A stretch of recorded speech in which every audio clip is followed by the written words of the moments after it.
ત્યારે ડોક્ટર અક્ષય હળિયાલે ઉદ્ધતાઈ ભર્યો જવાબ આપ્યો છે, સાંભળી લઈએ।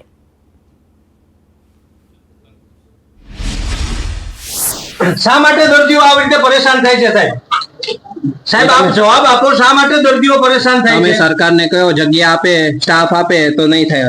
બસ અચ્છા, જગ્યા ને સ્ટાફ નહીં હોય તો દર્દીઓને હેરાન કરવામાં આવશે? હેરાન કોઈ નથી થતું, બરાબર છે। હેરાન બાર પ્યુન બાટલા ચડાવે છે દર્દીઓને, પણ ક્યાં પ્યુન બાર ચડાવે? તો કેટલા પેશન્ટ હોય, બધા ચડાવે જ છે, બ્રધર એ ચડાવે જ છે બધા। અચ્છા, પ્યુન ચડાવે છે કે નથી ચડાવતા? પ્યુન ને મનાય જ છે ચડાવવાની, બરાબર। સાહેબ ને ના પાડે, દર્દીઓ પોતે કહે છે કે પ્યુન, તો સાહેબ ને ના પાડી દે, પ્યુન આગળ ના ચડાવે। હું તો ના જ પાડું છું। તમે ના પાડો છો, છતાં કોણ ચડાવડાવે છે? એ તો સાહેબ ને પૂછી દે, હું તો ના જ પાડું છું। અચ્છા, તો આપ હોસ્પિટલ અધિક્ષક છો ને સાહેબ? હા, તો આપની ફરજમાં નથી આવતું? આપણી નીચેનો સ્ટાફ આપનું કોઈ મેં તો કઈ સૂચના આપું જ છું બધાને, મને ખબર જ છે ભાઈ, તમે પૂછી લ્યો ને, જાવ ને, હું તો ચડાવતો નથી બહાર, મારી ગાયને કોપેડી હોય છે, બરાબર છે।